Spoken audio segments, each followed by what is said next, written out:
that the dark past has taught us. Sing a song full of the hope that the present has brought us. Facing the rising sun of our new day begun. Let us march on till victory is won.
it up one more time, y'all. Give it up one more time.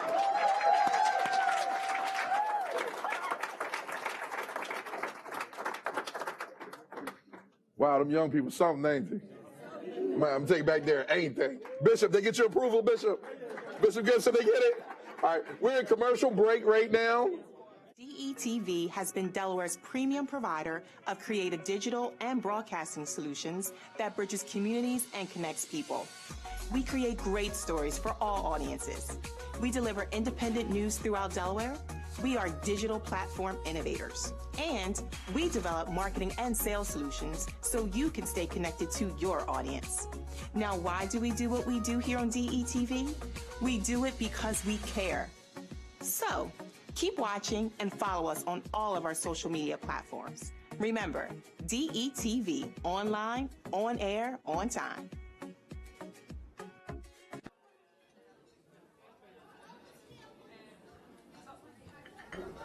Government doesn't make a move without an agenda, some type of plan. The problem is we haven't been on the agenda. Sometimes we're overlooked. Sometimes our interests aren't the interest of those in power. I'm your host, Kerwin Gaines, on DETV's new show, The Agenda. We're going to do our best to ensure that you, Delawareans, are knowledgeable about what's going on in the Assembly. Federal government, local government, it doesn't matter. We're going to do our best to ensure that folks that make the agenda on a daily basis have to answer for it. Let them explain what they're doing. If it affects you, it's on the agenda.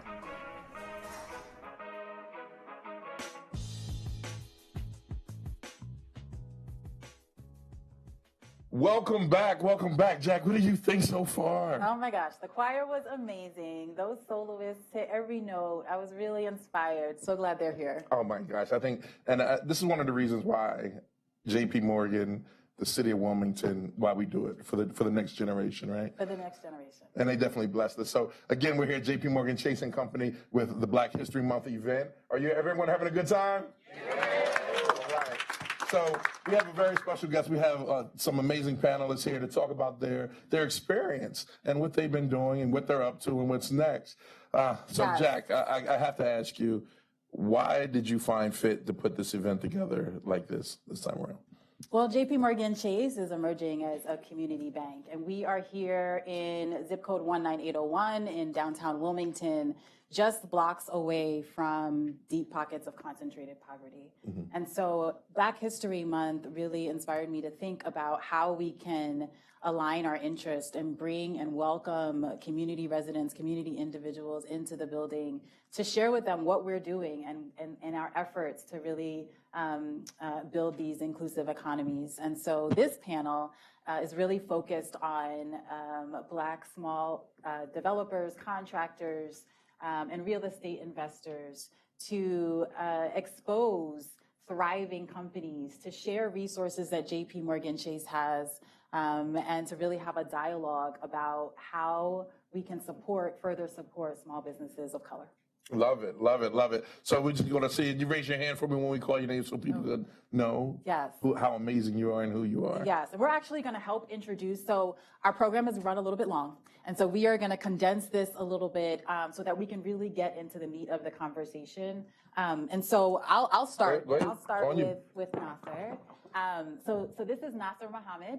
Nasser, you are 22 years old. You are a full-time student at University of Delaware. And you bought your first house at age 18, is that right? 19. At age 19, okay, great. And so I know we have young folks in the crowd. My mentee is here, Daimir, who is just 19 years old and interested in being a future developer. Talk to us a little bit about how you got started. Were you in the Jumpstart Wilmington program? So I was in the Jumpstart Wilmington program after I purchased my first house. And that gives me a chance to compare between my first year in business and my second year in business and how much I got better and using the knowledge and leveraging the connections that I had through the Jumpstart program. First, when I was in college, my first year in college, my professor, Elizabeth Luckman, she introduced us to the Wilmington Land Bank. And then we had tours and we looked at these houses in some of Wilmington neighborhoods. And that gives me an idea of not just how can I purchase a house, but the need for development itself, and how many neighborhoods do need developers in there and do need home ownership. So I purchased that first house when I was 19, and the land bank, they go for very affordable price. You just need to put in the work, and you need to put the money in for rehab that house. And so that first house, it took me 11 months to renovate, and that was the first year in business. I faced a lot of challenges in there, definitely because I was lacking the knowledge and experience, even more than the capital, because I was only working in one house. The capital was still an issue there. That's why I always talk about us as young developers. We have a lot of energy, we have time, and we have growth mindset. We want to learn and we want to invest in, but we're missing two main components. We're missing capital and we're missing experience. Experience, I was able to leverage other people's knowledge from the Jumpstart Wilmington program, people that are willing to share, people that are willing to teach younger developers what they have done and what they have learned through many years.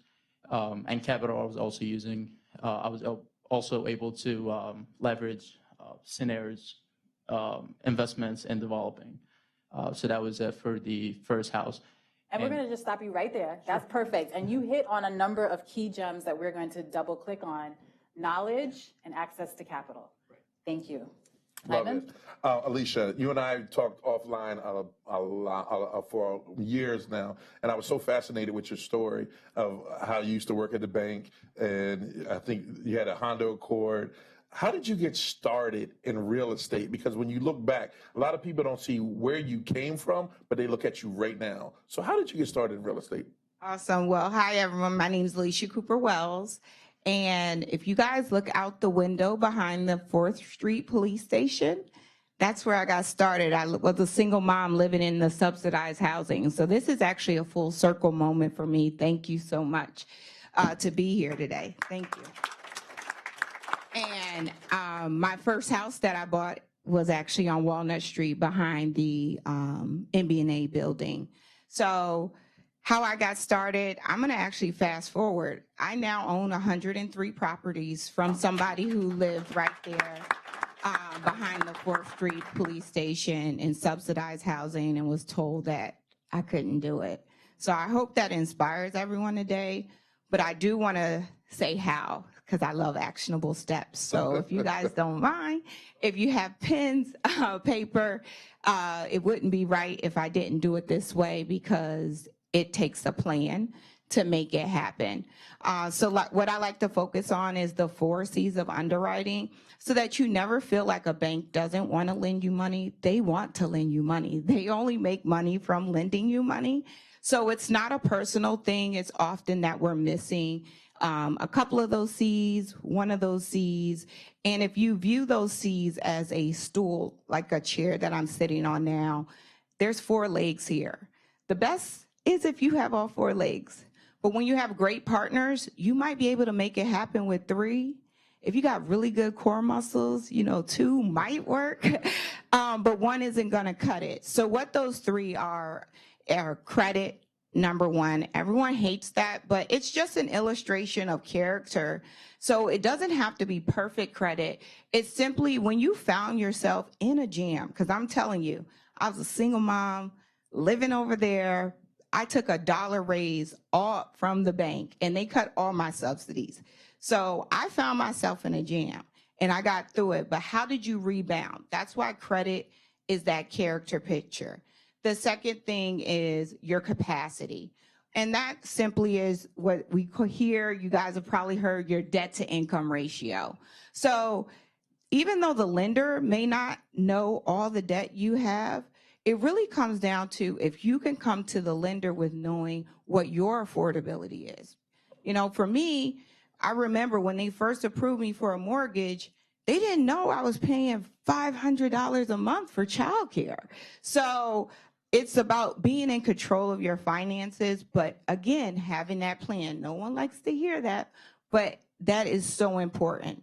The second C is going to be, the third C is going to be your cash. And cash is more than just your down payment, because you guys could get into a house with no money down.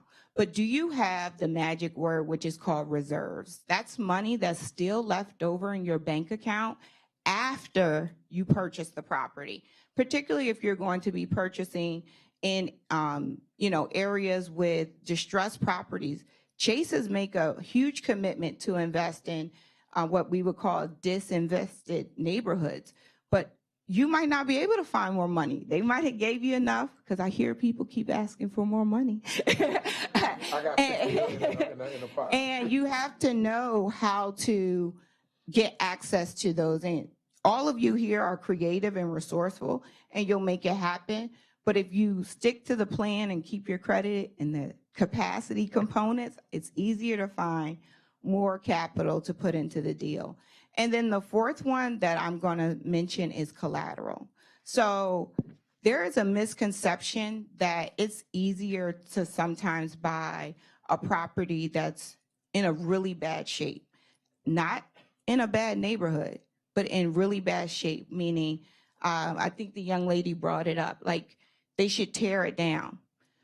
When they're looking at collateral from a bank's perspective, it's about, hey, do you have the resources to really bring that property up to code, bring it up to a standard that someone is going to be happy and proud to live in it, or you're going to be happy and proud to be the landlord for that property, right? We don't want to constantly get that call for repairs.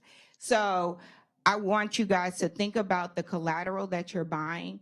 And just to keep it super simple when it comes to collateral, it really comes down to not how much are the houses selling for in the area. It's about how much would it take for you to get that work done, because it costs everybody a little bit different to actually acquire and get the work done.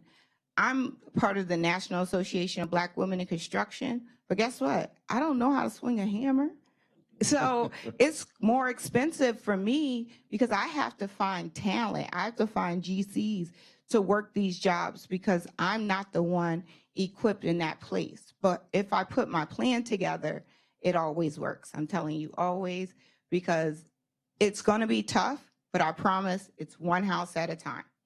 That's beautiful. I love takeaways. Yeah. 4 C's, right? What were those 4 C's? Who remembers? I saw some people writing it down. I saw too. Cash, credit, capacity, collateral. Love nice. it. Love it. Yes. So let's start with you. You also dropped a lot of gems, Alicia, and you mentioned finances. Michelle Lawrence. Michelle Lawrence is a managing director, head of community business development for 25 states at Chase. You were retired, right, after 28 years, and then came back to do some more work in community. She the Michael Jordan of community. Yes. Glad you're here. Tell us a little bit about community and business development, what that looks like at JPMorgan Chase in the framework of our racial equity commitment. I just whispered to Sean, we need to hire her, Angela, to come and start teaching our financial health. What a great job around credit. Good afternoon, everyone. I do have the distinct honor and privilege of leading that line of business where we take very seriously the 4 C's that you mentioned, and we take very seriously the plan that you also referenced, which is budgeting and saving. So if I were to ask, just by a show of hands in this room, how many of you have a budget? Now, how many of you operate by your budget? Yeah, you see, you notice that. Notice that. That's the plan.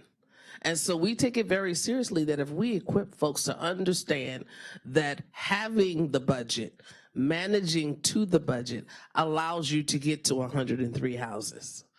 It's not a secret sauce. It is discipline. It is discipline. It is discipline. And so with that discipline, you then earn the right to be able to go from 1 to 10 to 20 to 103, because you learn that it's not if I had $1 million. $1 million with no discipline just means I would get broke a little bit later.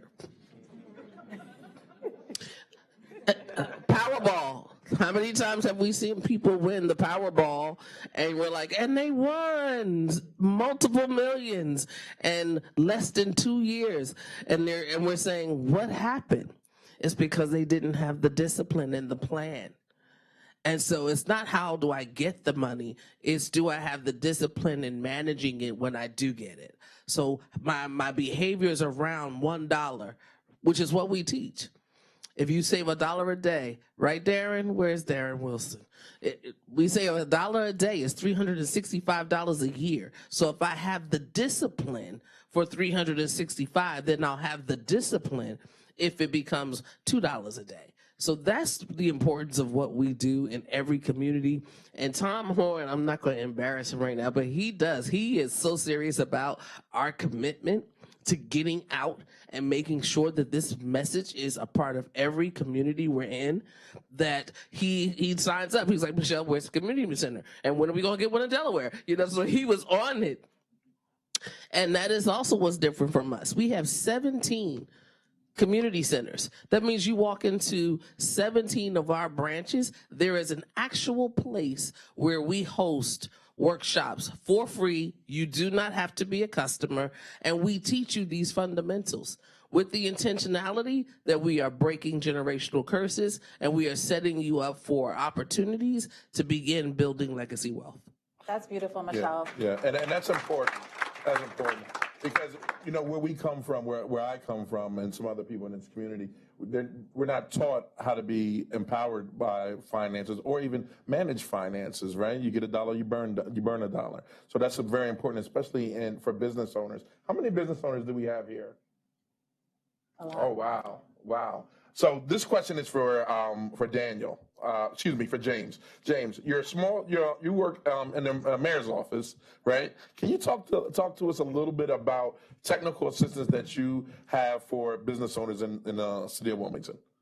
Absolutely. Thank you for the introduction. As Ivan pointed out, I am the Small and Minority Business Development Manager within the Mayor's Office of Economic Development. City Treasurer Dwayne Sims previously held this role, so he passed the baton to me. Thankfully, I've been in good hands since. My office mates, actually our director, Sean Parks, and our project manager, Peter Weir, in the back here. So thankful to be here, thankful for the partnership that JPMorgan Chase has brought here to our city with the CDFIs.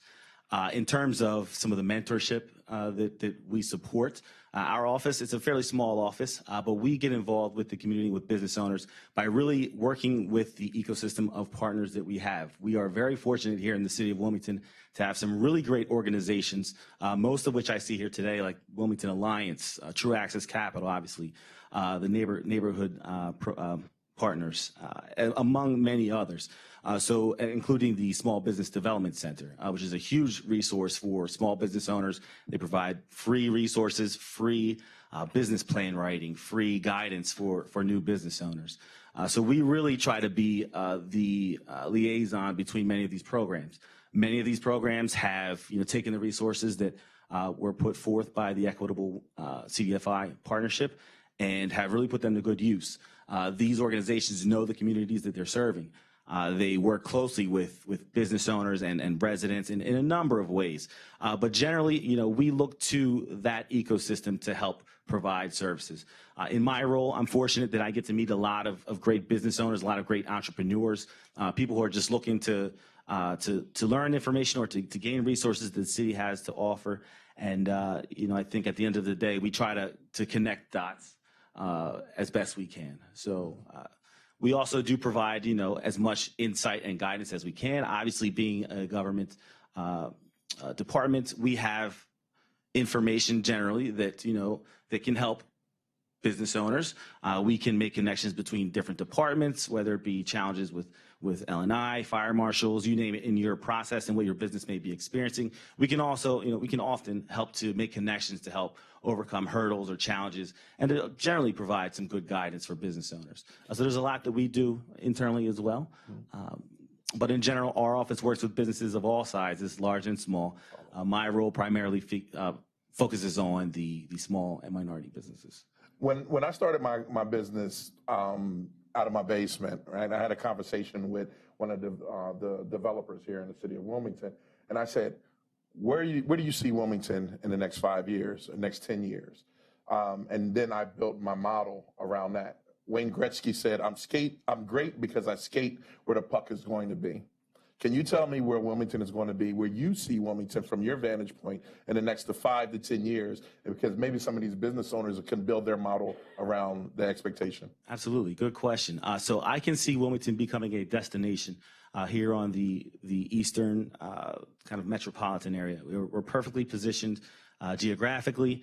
We have great connectivity, rail, highway, airports that, the Newcastle Airport is working on increasing its capacity in some really good ways.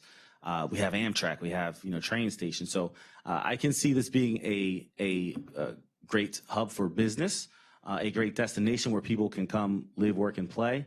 And, you can see that as evidenced by all the great construction and development that's going on, for the past 5 or so years. I think that's going to continue. We're going to see an influx of new residents, of new businesses where people can work and enjoy themselves. And I see that Wilmington kind of becoming the as if we're not already, we're just a kind of a hidden gem, but becoming a real gem. Kind of between Philadelphia, D.C., with New York just above. That's beautiful. So Daniel Harvey is our next panelist. Did that convince you to move to Wilmington from Philadelphia? Maybe not move, but I may invest for sure. I like it. I like it. I've been in Philly guy a long time, but y'all making Wilmington sound real good. Oh, Wilmington's good, man. So Daniel, you got a job as a union electrician working for SEPTA right out of Dobbins High School, which was a VOTEC school. You started making money at a young age. Your mom was a real estate agent, and you bought your first house at the age of 20. Is that right? That's correct. That was about 2021. And now you have a $7 million real estate portfolio? Yeah, that was an old bio. I got to update that. Oh, okay. That was old bio. It's an old bio. Yeah, it's a bit larger. But yeah, I started out at SEPTA. So, definitely shout out to VOTEC School. So along with all this, business owners, a lot of it starts with having some skill where you can earn money. Right. And so I was very fortunate to go to Dobbins and I had a co-op job at SEPTA. So when I graduated from high school, I had that good job. Right. And so my mom was ecstatic. Fast forward a few years, I started another business where I did events, grew that to doing small stadium size events like stadiums that are 10,000 seaters. Actually thought that's how I would become wealthy. That's not what happened, but that was the plan. And seeing that I was a young guy, I was in my early 20s, and she didn't want me to do what like a lot of young guys do when they start making money, buy cars and jewelry or whatever, things that wouldn't matter now. So she was like, "Why don't you invest in real estate?" And I did not want to invest at all, but I love my mom. So I said, well, I'll go out and look and I'll tell her no later on. I'll make her feel good about it. And what ends up happening is as I was out looking at properties, it kind of hit me like, okay, I have my job, I have a business, and I could also have this third income stream. So that's how I got started. And you had some intention behind that too. So I remember from our conversations, your goal was to retire by 35. Yeah. So that happened a little bit later. So, I started buying properties and I was making money and I had no idea what I was doing. And I said, well, if I read some books, I may be dangerous. So I got serious about it. And I decided right when I turned 30, that when I turned 35, I would retire. But I technically quit SEPTA. And so what I did from that point forward, every decision I made was towards that end. So I started buying properties, probably very similar to your strategy. I would buy properties cash. I would fix them up. I would go to a lender. I would do a refi cash out, and I would do it over and over again. But the other piece of it was I kept my lifestyle the same, which was very, very important. As I purchased more and more real estate, I didn't increase my lifestyle.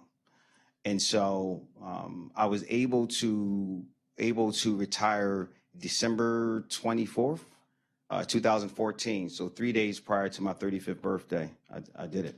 Yes. Nice.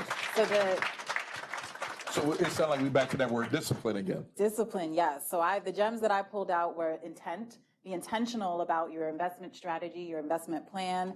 Be disciplined, live below your means, and execute that buy flip strategy. That's what you did. Absolutely. Great. All right. Sean, love the jacket, baby. So before we that, I actually do want to recognize the choir. I see the choir is leaving right now, so, you know.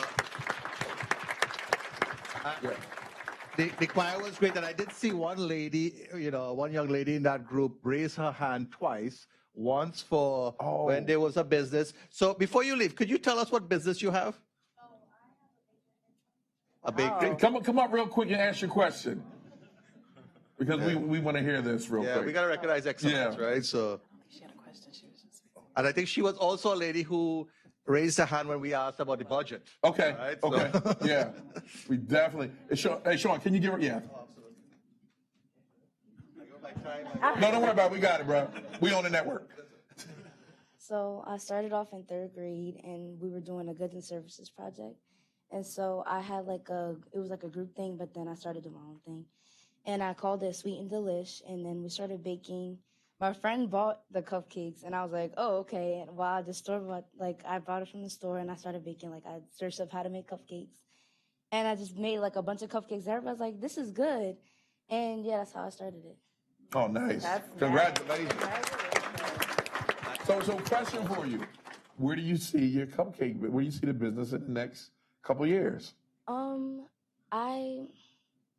I think I need enough resources for me to build up. I don't know. I think I need to post about it more and share. But I do look at buildings, old buildings. I'm like, this could be Visionary. Yeah. Sean, tell her how, with your position that you've been with Chase for 20 years, right? Tell her about how your program could help her. So I'm actually going to make it live right now. So I have a consultant in the back there right now, Josue. I want you to actually connect with him, and he is going to help you when you go forward from here. That's what I'm talking about. That's what I'm talking about. But I do want something back. I do want to be part of the choir. Even though I can't sing, I was very humbled by the fact that I tried, they didn't want to let me in. We're going to give you the solo. Yeah. Solo. You sing solo. Listen, I was humbled twice today, okay? Once was when I tried out for the choir and they said no. And then the second time I sat here and I saw a bunch of people taking on their phones and I was like, oh, they're taking pictures of me. And I realized it's actually the code in the back. So anyway. All right, so Sean, tell everyone you've been with Chase for 20 years and you're the head of the diverse business program here. Can you talk to the people and tell us how your program helps shrink the gap, the racial wealth gap? Yeah, so thank you for that. So again, Sean Ramsey-Wack. So I lead a team of senior business consultants from Boston down to DC, and including Wilmington, which is one of our new spots that we're going to focus on. Boston, New York, Philadelphia, Wilmington, Baltimore, and DC, where we have consultants in each one of these cities that support diverse-owned small businesses, diverse-owned businesses, women-owned businesses, veteran-owned businesses. We would support anyone that needs mentorship and consultancy, but we do want to be intentional in our approach to address some of the inequities that exist within the communities. So how this works is that you don't actually have to be a customer of Chase to be part of our program. We never require you to be part of Chase. We will talk to you about what good banking looks like, right? And even invite you to come to our branches so that they can understand what it is why it is so important to have a good banking relationship. But we don't require you to be part of Chase. And about half of the people, and last year we consulted nationally because we actually in 21 cities nationally, we consulted for over 5,000 businesses last year, right? My team alone. Wow. Yeah. Thank you. That's a lot. My team alone did 1,200 businesses. And these businesses are typically They are in business at least 2 years in business, doing at least $100,000 in revenue. Some of our people in our program are $10 million businesses, so we don't really have a cap on how big the businesses are. And what we do in a nutshell is we come into the business, we do a SWOT analysis of the business, because this is really about us meeting where you are. This is not about banks telling you what you need to do. This is about us understanding your business. So we do a SWOT analysis. We figure out what are the strengths, weaknesses, opportunity, threats of that business.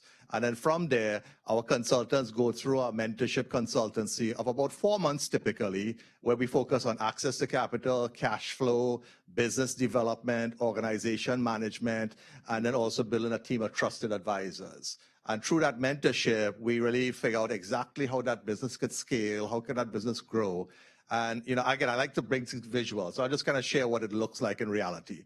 So, you know, typically with banks, a business customer might walk into a branch and say, oh, you know, I'm thinking about financing for my business. What do I need to do?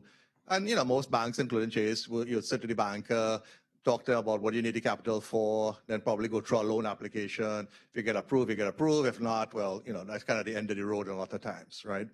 For us, it is very different. What we do as consultants, and I want to make this clear, we don't sell any product. Right? Like our consultancy, we do not sell products.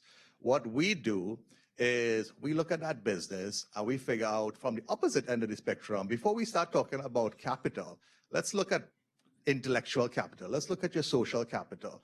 Let us actually look and see, do you have a problem that could be fixed through debt financing, or is this a problem of business development? Do you need more customers? Do you actually need to actually run your business differently from an organization perspective?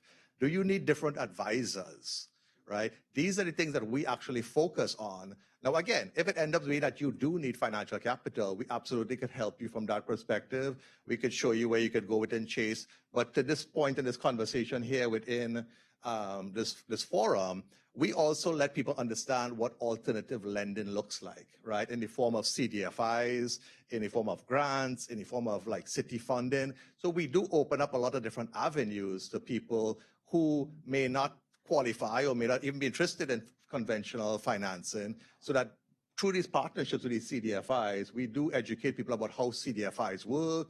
You know, we help them understand navigating that world around different CDFIs, the different programs that CDFIs may have also. So again, that's what we do, you know, and we do this and we continue to do this. Just one thing I'll add here.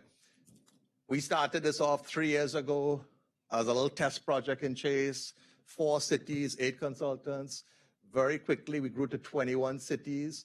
This year, we're actually going to go into 38 cities around the US, doubling down, having almost 80-something consultants within the country to really make an impact in these communities. Yes. Well, thank you. Thank you. Oh, that's amazing. So this next question is for you three, and please jump in. Because how many Jumpstart graduates we have here? Lots. Okay. So we have a lot of Jumpstart graduates here. Can you explain some of maybe one of the hardest moments you had in becoming coming into real estate and how you came through it? Something that could motivate the new developer. Sure. I was a Jumpstart Germantown Germantown mentor too for a while. So I know Ken Weinstein, the guy who set it up. So that's a great group.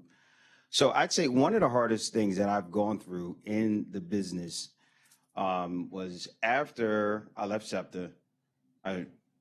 Things were going really good. I was building. I had plenty of experience at this time. I had some resources. I had a bunch of private money lined up, and really started rocking and rolling. I went from doing maybe 2-3 properties at a time to doing 10. And it all fell apart. And I'll tell you, I had one project in that I was working on. I lost like $110,000 on. And it taught me a lesson. It taught me a couple of lessons. One is what got me to that point was not going to get me to the next level, right? So what got me to that level was like kind of hard work and keeping everything kind of close to the chest. And I was raising the money. I was managing the tenants. I was managing all of the rehabs, and that worked up to a certain point until it no longer worked. Right. So every level is going to require a different you. Right. And so you have to understand that. And a big piece of that is working on your mindset, like realizing that there's just things that you just don't know. And being in places like this where you can reach out to people that know more than you do. I don't want to be the smartest person in the room. I'm sure we've all heard that. And that's really big. You don't want to be the smartest person. So what got me to one level, or what got you to one level, won't get you to the next level, and that's okay, right? But that's why you keep growing, and search out groups like this to keep you pushing. And if you have a setback, it's not the worst thing in the world. Like, it didn't kill me.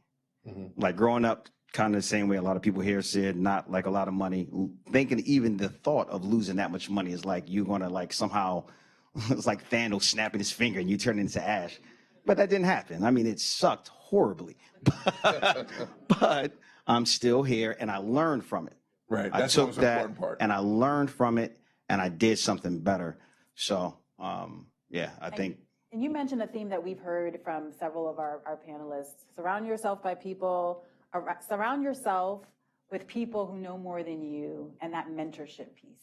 Right. So just want to ask Nasser and then Alicia to talk a little bit about, who was a mentor in your process? What did that look like? I know you mentioned in your first deal, I think you did not have any mentors in the first one. Use your mic.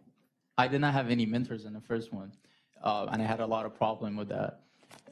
The second deal, or I'd say the second year overall, when I was a part of the Jumpstart Wilmington program, I had everybody in that program that had more knowledge than I do as a mentor. So I did leverage that information that I was getting. As I mentioned before, me and other people in my position, we are missing knowledge and we are missing experience when we just start, along with Capital. But Jumpstart Wilmington contributed to my knowledge and education the most. Especially dealing with all the people that you need to deal with within the business, and actually treating what you do as a business and not just like a side hustle, or, you do make money, but you need to, in order for that money stream to continue, you need to treat it as a full business. And that's where I learned to do that and treat my business as an actual business. And an advice that I would just share with everyone is, that I've also learned through the classes in Jumpstart Wilmington, is to manage your financing very carefully. A lot of people, I would say, that would fail in business would either fail because they don't have access to capital, or because they did have that access to capital, but they did not use it wisely. Mm-hmm. You need to treat that money that you get to run your business as a money that you will eventually pay back. And you need to pay back with interest. So you need to be using that a good use. You don't treat that money in your bank account as like a free money. It's not. You would end up in big trouble.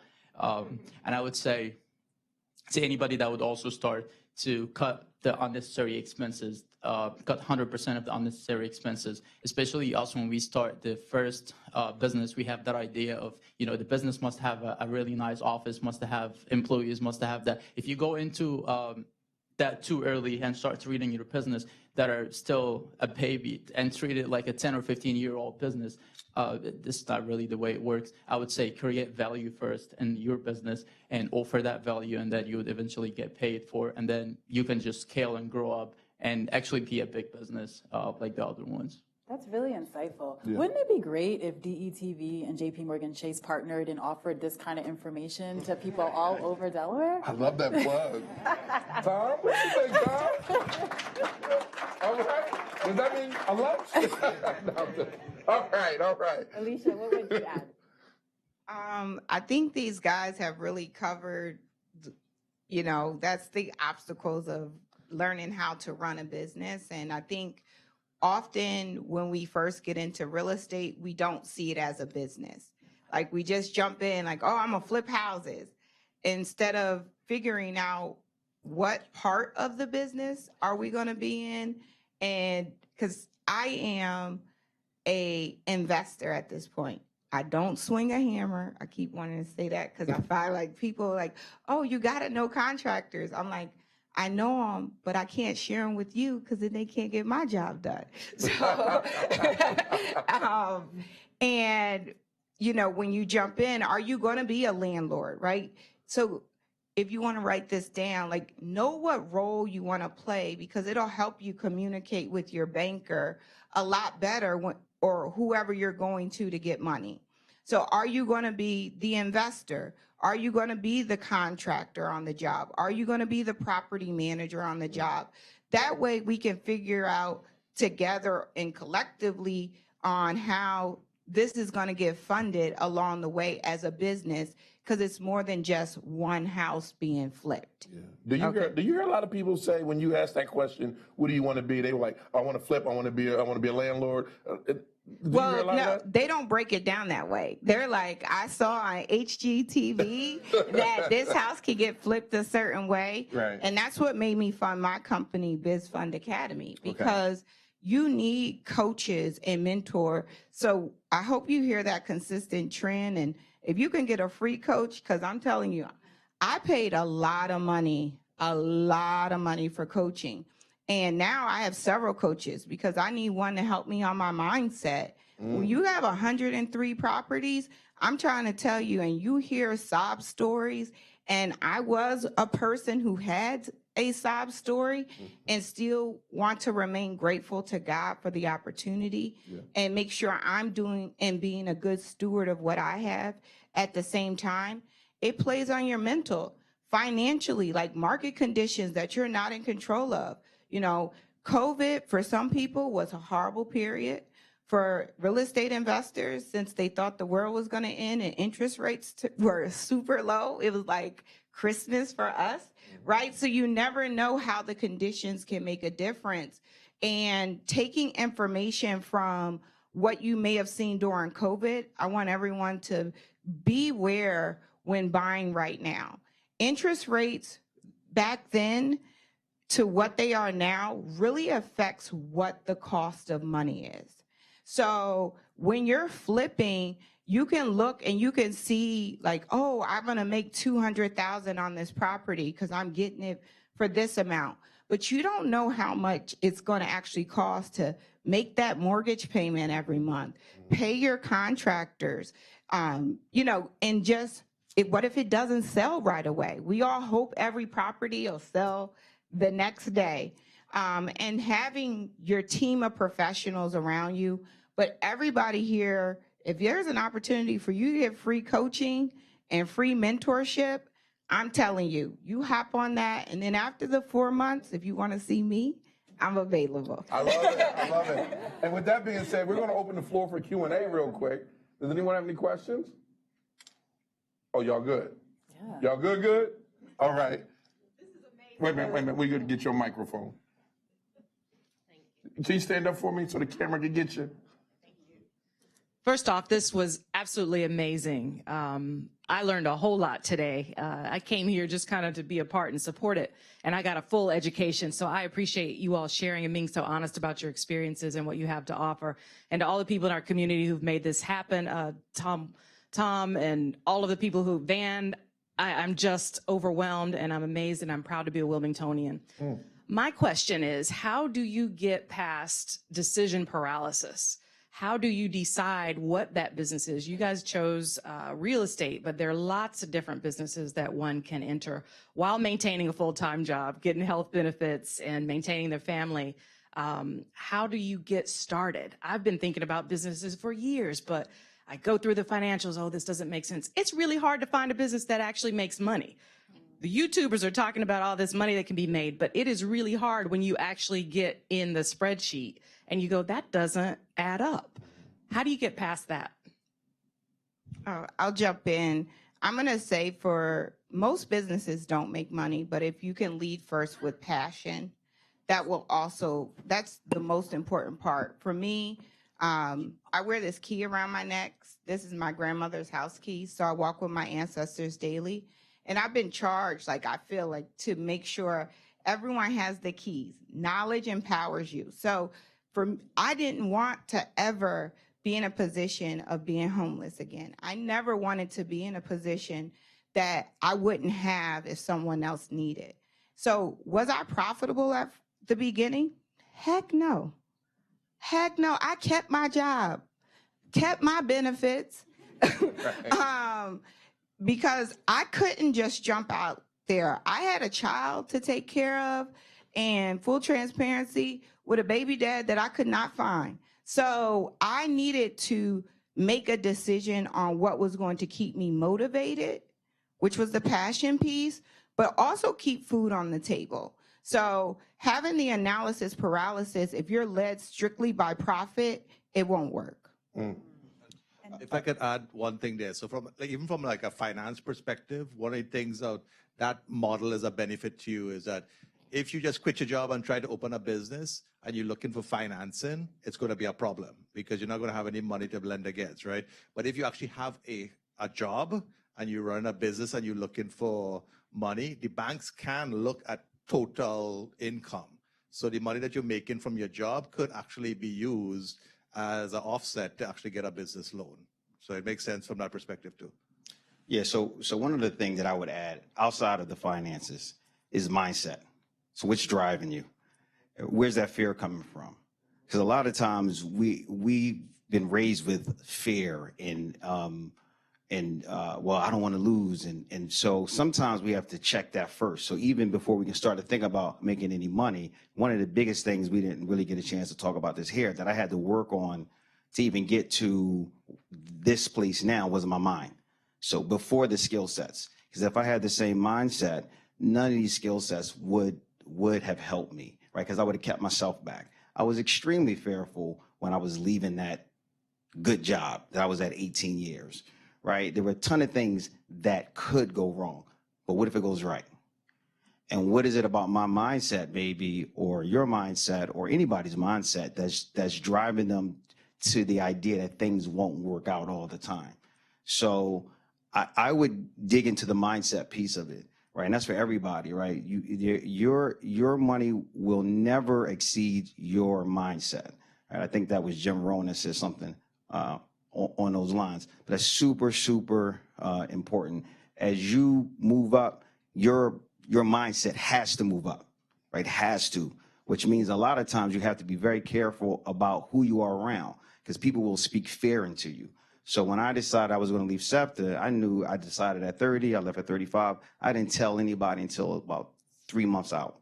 And that's because my wife made me. She was like, yeah, you should probably tell them you're going to quit. I'm like, yeah, you're right. Because I didn't want anybody to speak fear into me. Right. And immediately when I told people, wow, why are you sure you want to leave? Why, I mean, you've been here all these years. And what about your pension? That has nothing to do with me. That was their fears that they were trying to put into me, right?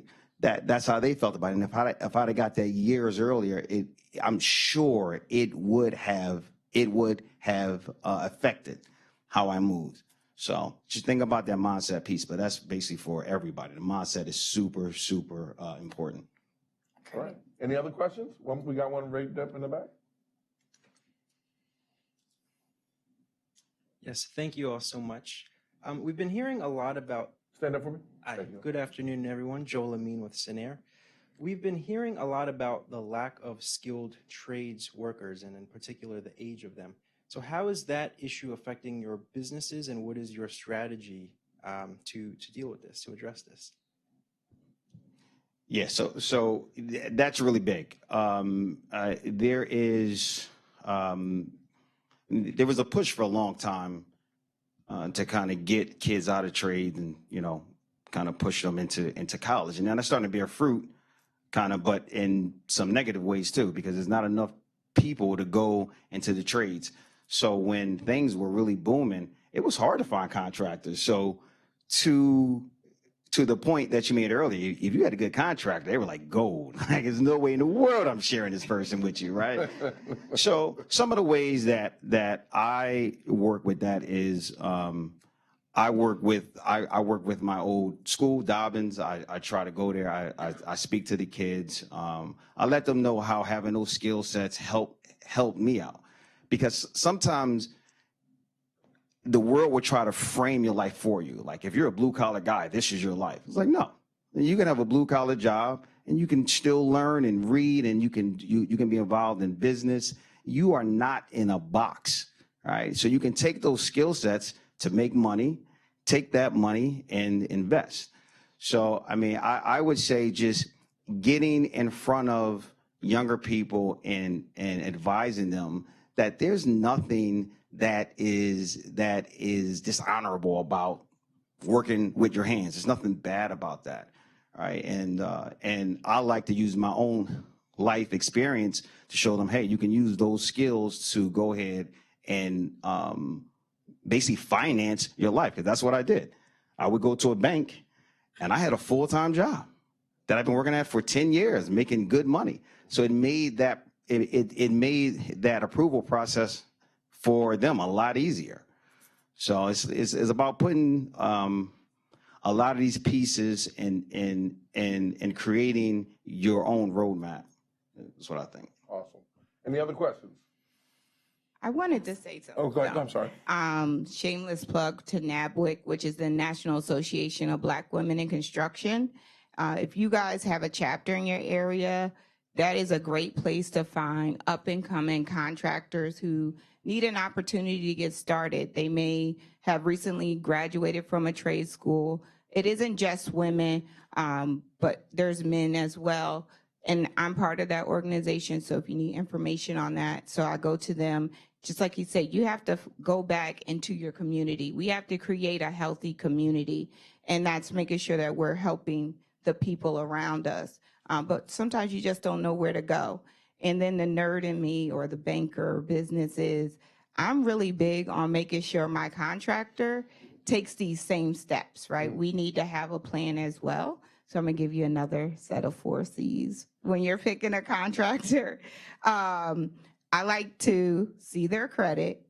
I wanna know if they have the capacity to take my job. You want to see the contractor's credit. Why is that important? Because I want to know, can they get access to a line of credit if something pops up? Okay. When they open up that wall and they didn't expect asbestos back there. Mm-hmm. So now we need environmental services. Is the deal going to be blown? And that's not just my responsibility to acquire all of that risk alone. You usually charge for this, don't you? That's good. That's good right there. That's good. Credit. The second is their capacity. So you'll meet a contractor, but you want to ask, can you actually take on my job? Sometimes they're super busy. Like I said, a really good one, they are golden. So they might not have the capacity to take on your job. The third is their crew. So they may refer it to another person or to their crew. You want to say, hey, I want to know who's actually doing my work. Is it going to be you? Are you hiring a crew? Are you hiring technical people? And then the fourth is communication. How are we going to communicate the process along the way? I'm not going to the house every day. My kids are not, going to let me. My life, I'm married, I have kids. I can't get to a job site every single day. So how are you going to communicate with me so I know progress is actually happening? And that communication, I'm not breathing over his neck as he's doing the work. And I also can make sure that it aligns with what the bank wants on how the process is going to get done. You can't just say, I'm going to do all the flooring in the house. You might have meant, I'm just going to do the flooring on the first floor. And that's phase 1. So you want to have that communication line along the way to prevent hangups. Love it. Great. That's great advice. Last question. Last question? Where we at? Oh, wait. My name is Damir Akins, and Jack is a mentor of mine. I'm 19. I do pretty good for myself, and this year I plan on buying 2 properties. And this question is more so for Daniel and Nasser, you being so young, buying your first properties, and me being from Philly. I lived right around the corner from Dobbins for a majority of my life. what's some things I should look out for in investing in Philly, and some things I should look out for investing so young? Good question. So you want to start with the Philly? Yep. Are you going to be, is this a flip, or are you holding the property? One hold, one primary residence for a FHA loan and multifamily. Okay. So if you're going to be a landlord in Philly, you want to understand the rules of Philly, right? It is. Some of y'all got property in Philly. Yeah. So you heard that rumble that just kind of went through. You have, this is something you got to take seriously. You have to understand what that process is for you to be a compliant landlord, right? And that's from how to get the license, to how you can screen the tenants, to all of the documents that you have to give the tenants. It's any piece of that you don't get right is going to be a problem. And it's not to scare you. It's not that difficult, but you just need to understand that process. As far as like a flip, you want to know good lenders and build those relationships, right? And then lastly, I'd say get into rooms with other investors. I run a group in Philly, but it's national too. It's called BRAG, it's the Black Real Estate Alliance Group, and we meet monthly. And the idea, the reason why I created BRAG, I mean, this is great to see. I've been investing for over 20 years. But I would go to events, the rooms wouldn't look like this, right? And so I said, and I'm not a complainer. So it's like, well, if I don't see it, I'm just going to create it. And so that's what we done. And we have thousands of members now. And the idea is to share value, right? So super, super important. I'll give you this tip. Whenever you go into any room, always, this is for everybody, not just for you, always add value first. Before you ask for anything, add value. Find some way, even if it's simple. How can I add value to this person? And you will always do great. Awesome. So, young brother, it sounds like my man just said to get to know Wilmington and start investing here in the city of Wilmington as well. That's what I heard. Sounds like it's a I love that translation. A lot easier to do business, a good place to invest in. There's hundreds of properties for sure that are currently being invested in here on the east side and across the city. So just wanted to get that info. No, you got that. Yeah, I heard that. Nasser, did you want to add? Yes. First of all, congratulations. And I want to let you know that you are very fortunate to have all the resources in this room when you just started. So this is great, and I'm pretty sure you will be very successful. And an advice that I wanted to give to you is don't hesitate to pay for professionals, especially when you're starting. And it should go along the way, but especially when you're starting and you don't have as much as experience as other people, you really want to have professionals by your side, and don't make it a habit of picking the cheapest option you have. Like they say, cheap is expensive.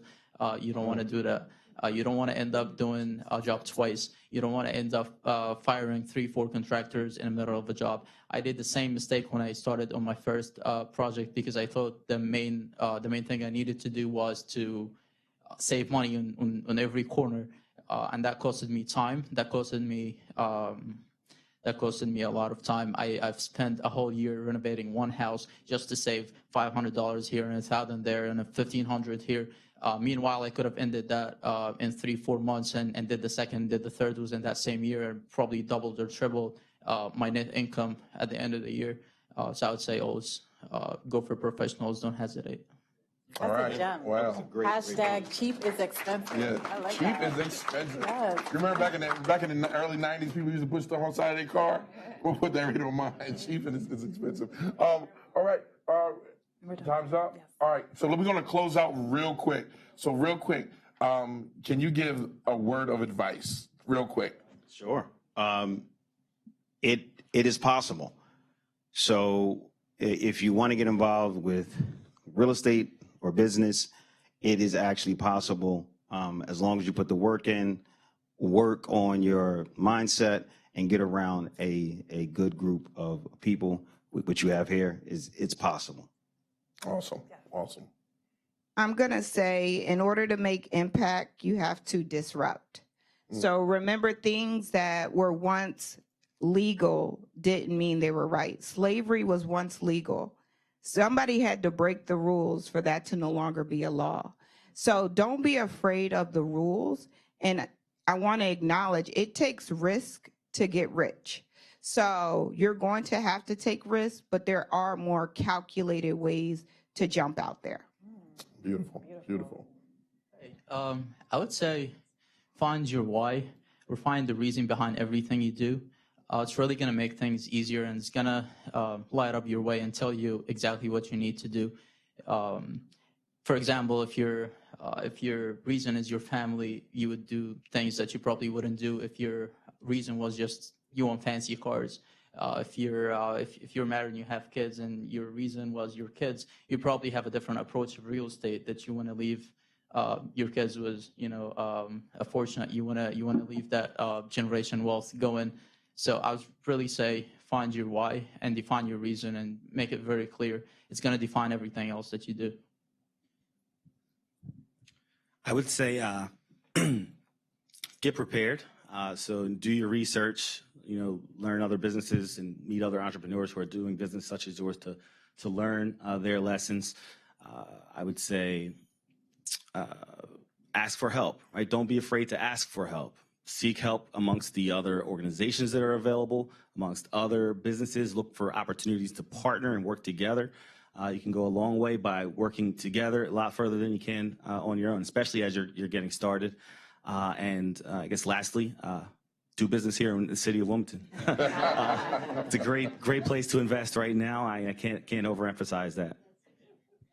So James referenced a book that I had to read a long time ago, and it's called What Got You Here Won't Get You There. Mm-hmm. And it really is a book. And so I would say to you, it is applicable that you are relying on talents and skills, and now you have aspirations for the next thing, and you may have to enhance or develop a new skill in order to accomplish and to succeed at the next level. So that's the first thing. The second thing I would offer up is it takes your hands, your head, and your heart.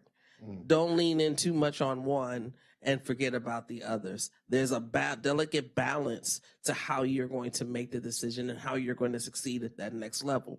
If you think about it too long, then you're over calculating. If you lead with your heart, you'll be broke. And if you don't intend to get your hands dirty, then the work won't get done and no one's going to follow you or help you. So the delicate balance of your hands, your head, and your heart will always get you to have a more collaborative effort. I wanted to say preach, preacher. She is a preacher, right? So the word that I would use is clarity, right? Have a clear vision around what it is that you're trying to do. Have clarity around your processes, have clarity about what is actually you're going to need to get there, and have clear metrics around how you're going to decide what is success. How about you, Jack? I would say take advantage of every opportunity. The fact that you guys are here in this room absorbing all of this knowledge, take advantage of the people that are here and the expertise, network, and make it happen. That's right. That's right. All right. Ivan? Oh. Last thoughts? Last thoughts. And I'm going to leave it with humanity. First of all, let me say thank you to everyone that came on the panel. And give them a round of applause. And thank you, Chase, JPMorgan Chase. Thank you so much. Thank you. Jack, this is an amazing event, and the people are watching it all over. To take us out, I want to leave us with humanity. Forgive ourselves. We have to learn how to forgive ourselves in order to move forward. And whatever we do for others is the thing that lasts, right? I learned in my journey, in my walk, don't ever do it for the money, because the money can leave, but do it for the love and do it for the people that need you. So on that note, be well, everyone. Thank you again for your experience and your time, because time means everything. And happy Black History Month. Happy Black History Month.